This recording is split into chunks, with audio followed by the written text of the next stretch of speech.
भारतीय इतिहास लेखन के दौरान अपने गौरवशाली अतीत को नीचा दिखाने और विदेशी आक्रांताओं की महिमा मंडन की कोशिश हुई है। 175 साल पहले बोए गए साजिश के बीज को आजादी के बाद भी कैसे खाद पानी दिया गया, उसका खुलासा करना आज वक्त की मांग बन चुकी है। हिंदुस्तान की प्राचीन परंपराएं, संस्कृति, रहन सहन, ज्ञान विज्ञान सब कुछ अद्भुत रहा है। प्राचीन काल से ही विदेशी यात्री आर्यावर्त भूमि पर आते रहे हैं और यहाँ की संस्कृति देखकर चमत्कृत हुए बिना खुद को रोक नहीं सके। लेकिन अफसोस ये है कि ब्रिटिश हुकूमत ने हिंदुस्तान पर निष्कंटक राज करने के लिए सबसे ज्यादा यहाँ के इतिहास को कलंकित करने की कोशिश की। इतिहास लेखन की साजिश के जरिए हिंदुस्तान की ऐसी तस्वीर पेश की गई मानो ये देश सपेरों, तंत्र मंत्र और जाहिलों का देश रहा हो। हैरानी तो यह है कि आजादी के बाद भी अंग्रेजों के बोए गए साजिश के बीज को खाद पानी दिया गया।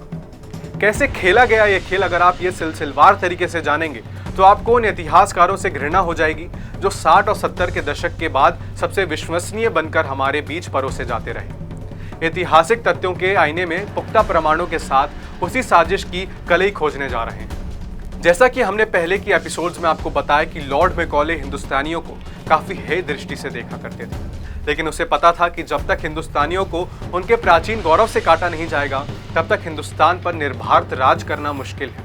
इसके लिए जरूरी था हिंदुस्तान की ज्ञान विज्ञान आधारित शिक्षा व्यवस्था पर चोट करना, जो उसने किया भी।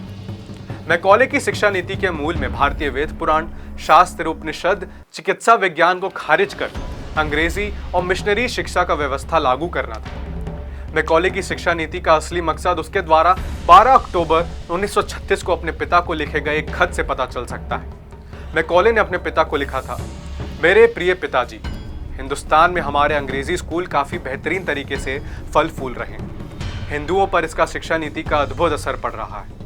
कोई भी हिंदू जो अंग्रेजी शिक्षा ग्रहण कर रहा है वो अपने धर्म के प्रति सच्ची निष्ठा नहीं रख पाएगा। अगर हमारी शिक्षा नीति यूं ही जारी रही तो 30 साल बाद बंगाल में कोई भी मूर्ति पूजक नहीं बचेगा। अच्छी बात यह है कि इस रास्ते से धर्म परिवर्तन करने का भी जरूरत नहीं पड़ेगी। इस तरह से भारतीयों का एक ऐसा वर्ग तैयार हो जाएगा जो देखने में तो भारतीय हो लेकिन रुचि, विचार, मन और बुद्धि से अंग्रेज हो। आपको समझ में आ गया होगा कि 1835 में हिंदुस्तान में नई शिक्षा नीति लागू करने के पीछे मैकॉले और उसके फिरंगी आकाओं का मंशा क्या था। उसका एजेंडा साफ था कि हिंदू धर्म और उसकी संस्कृति पर तगड़ा प्रहार करना। मैकॉले के चंगुल से कम निकलेंगे इतिहासकार और राजनेता। मैकॉले की लागू की गई शिक्षा नीति के बाद 185 साल से ज्यादा का वक्त गुजर चुका है, लेकिन हैरानी भी है और अफसोस भी कि वो आज भी हमारे देश में जिंदा है। उसका असर हमारे देश की शिक्षा व्यवस्था पर है, राजनीति पर है और सोच पर भी। दरअसल 15 अगस्त 1947 को जब हमारा देश आजाद हुआ था, जिन लोगों के हाथ में देश की बागडोर आई वो अंग्रेजी हुकूमत के चंगुल से निकल नहीं पाए। मैकॉले ने तो संस्कृत और उसके महान ग्रंथों पर कुठारघात किया ही था। आजादी के बाद के हमारे सियासतदानों ने उसी के सपने में हकीकत का रंग भरने की कोशिश की। अंग्रेजों के जाने के बाद 1950 में हमारे पास वो समय था जब हम भारत की शिक्षा नीति में बदलाव ला सकते थे, ब्रिटिश सिस्टम को हटा सकते थे। वहां हमने कुछ खास नहीं किया।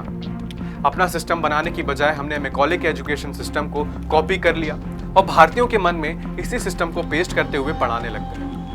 मैकॉले की सिस्टम को भारत के जड़ तक पहुंचाने में तो हम भारतीयों का ही हाथ था। कुछ रिपोर्ट्स के अनुसार देश के पहले प्रधानमंत्री पंडित नेहरू ने मैकॉले के नजरिए से हिंदुस्तान का इतिहास लेखन की जिम्मेदारी देश के तत्कालीन इतिहासकारों को सौंपी। इलाहाबाद विश्वविद्यालय के प्रोफेसर डॉक्टर ताराचंद को देश के इतिहास लेखन की जिम्मेदारी सौंपी गई। कुछ लोगों का मानना है कि उन्होंने ये काम सिर्फ वामपंथी नजरियों से किया, जो कि भारत के लिए गलत था। एक इतिहासकार को सारे नजरिए से इतिहास लेखन करना चाहिए। जब आप देश की किसी मौजूदा घटना को इतिहास की कड़ियों से अलग करके देखते हैं तो उसके संपूर्ण सच समझने से आप वंचित रह जाते हैं। लेकिन अगर आप इतिहास की कड़ियों से जोड़कर जानते समझते हैं तो पूरी सच्चाई आपके सामने खुल जाती है। यहाँ तक कि कुछ नेताओं का ये मानना था कि ब्रिटिश हुकूमत कहीं ना कहीं हमारे भारत के लिए अच्छा ही था, क्योंकि उनकी वजह से हमें एक अच्छा सिस्टम मिला। अगर ये बात सच है तो तक्षशिला विश्वविद्यालय के बारे में क्या कहा जाएगा, जो पुख्ता प्रमाणों के साथ धरती की सबसे पहली विश्वविद्यालय माना जाता है और जो आज से करीब 2700 साल पहले स्थापित हुआ था। आचार्य सुश्रुत के बारे में क्या कहा जाएगा, जिन्होंने 2600 साल पहले 300 तरह की ऑपरेशन प्रक्रिया की खोज की थी। लिच्छिपवी गणराज्य के बारे में क्या कहा जाएगा, जो दुनिया का पहला गणराज्य माना जाता है। दरअसल मैकॉले यही चाहता था कि भारत की इन प्राचीन गौरव और ज्ञान विज्ञान की ताथी को ग्राउंडेड कर दिया जाए। वो अपने मंसूबे में सफल भी रहा और हैरानी यह है कि आज भी मैकॉले का चश्मा हमारी शिक्षा व्यवस्था की आंखों से उतर नहीं पाया है। तभी तो आज हम वो इतिहास पढ़ रहे हैं जिसमें भारतीयों को नीचा दिखाने और विदेशी आक्रांताओं के महिमा मंडन की कोशिश हुई है। रिपोर्ट्स के अनुसार सत्ता की शाह पर हमारे समूचा इतिहास लेकर मैकॉले के नजरिए से ही लिखा गया है, जिसमें हमारे प्राचीन योग, साधना, तप, ज्ञान, वैराग्य के धरोहर को जहालत और मूर्ता बताने की कोशिश हुई है। इतिहासकार आर.एस. शर्मा ने 11वीं क्लास में पढ़ाई जाने वाली अपनी किताब प्राचीन भारत के पेज नंबर 101 पर जैन धर्म की साधना और त्याग की परंपरा को गोबर से कैसे लीपने की कोशिश की है, आप ये खुद देख लीजिए। महावीर 12 वर्षों तक जहां तहां भटकते रहे। 12 वर्ष की लंबी यात्रा के दौरान उन्होंने एक बार भी अपने वस्त्र को नहीं बदला। 42 वर्ष की आयु में उन्होंने वस्त्र का एकदम त्याग कर दिया। तीर्थकर जो अधिकतर मध्य गंगा के मैदान से उत्पन्न हुए और जिन्होंने बिहार में निर्वाण प्राप्त किया की मिथक कथा जैन संप्रदाय के प्राचीनता सिद्ध करने के लिए गढ़ ली गई।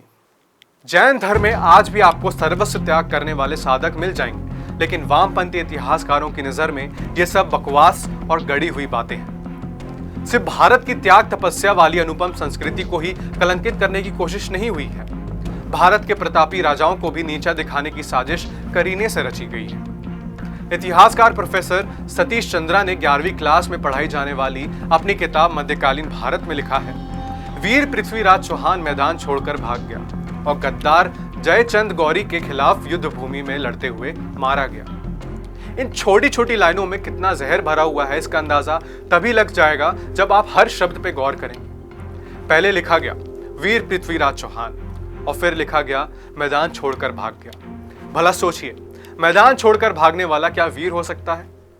लेकिन इन इतिहासकारों का मकसद उन्हें चिढ़ाना भी है, जो अपने देश के राजाओं को वीर कहकर बुलाते हैं। ऐसा ही इतिहास लेखन हुआ है आजादी के बाद सत्ता के शाह पर हमारे गौरवशाली देश का। हमारे महान शासकों को नीचा दिखाने के लिए खूब जगलरी की है। इतिहासकार विपिन चंद्रा ने 12वीं क्लास में पढ़ाई जाने वाली अपनी किताब आधुनिक भारत के पेज नंबर 20 पर लिखा है, रणजीत सिंह अपने सिंहासन से उतरकर मुसलमान फकीरों के पैरों की धूल अपनी लंबी सफेद दाढ़ी से झाड़ता था।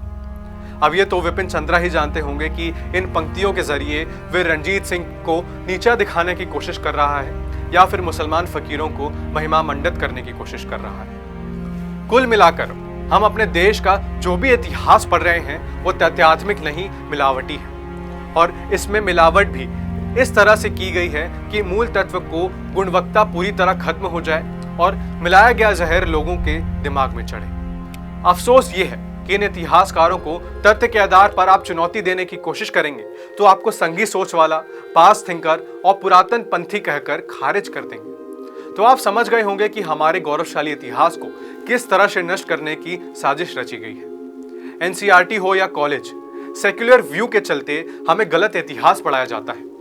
ऐसे इतिहास जहां मुगल आक्रांताओं की महिमा मंडन यानी कि ग्लोरीफाई किया जाता है, वहां भारत के महान राजाओं का नाम कहीं भी जिक्र नहीं किया जाता। जहां एनसीईआरटी औरंगजेब को भर भर के प्रशंसा करती है, लेकिन जब इसी प्रशंसा का प्रमाण उनसे आरटीआई के तहत मांगा जाता है तो वो एविडेंस नॉट फाउंड रिस्पॉन्ड करते हैं। एक देश का राज्य तब कमजोर होता है जब वो अपने जड़ से छिटक जाता है, और भारत विरोधी लोगों ने शुरुआत से ही भारत को कमजोर करने की कोशिश की है। शिक्षा पर हमला इसी का एक भाग है, क्योंकि शिक्षा एक ऐसा शस्त्र है जिससे इंसान और समाज दोनों ही बन सकता है। लेकिन जब इसी शिक्षा के साथ फेरबदल की जाती है तो देश और देश के नागरिकों का सब पर असर पड़ता है।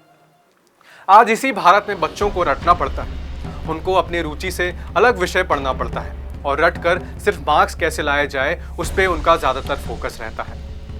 उनकी जीवन की प्राथमिकता मार्क्स ही बन जाती है और आगे चलकर उनकी प्राथमिकता एक अच्छी जॉब लेना बन जाती है। देश की वृद्धि, देश की विकास, ये सब दूर किसी संदूक में बंद हो जाती है और तब एक ऐसे देश का निर्माण होता है जो अपने ही देश में रहकर अपने देश के धर्म, संस्कृति और यहाँ के लोगों को नहीं समझ पाते और पूरी जिंदगी उत्कृष्टता यानी कि एलिटिज्म में गुजार देते हैं। और हमारा काम है आप लोगों को जागरूक करना, इसलिए हम ऐसी वीडियोस लेकर आते हैं क्योंकि अब वक्त बन चुका है देश बदलने का, और देश आप लोगों से ही जागरूक होने से बदलेगा। तो मैं आपसे आग्रह करता हूं कि आप इस वीडियो को जितना हो सके शेयर करें, ताकि हम सब मिलकर देश में बदलाव ला सकें। अगर आप शिक्षा के ऊपर और वीडियोस चाहते हैं तो हमें कमेंट सेक्शन में जरूर बताएं। अगर ये जानकारी आपको अच्छी लगी हो तो इस वीडियो को लाइक जरूर करें और हमारे चैनल को सब्सक्राइब जरूर करें। मैं हूं शुभम पांडे और आप देख रहे हैं योग अभियान टाइम्स। धन्यवाद।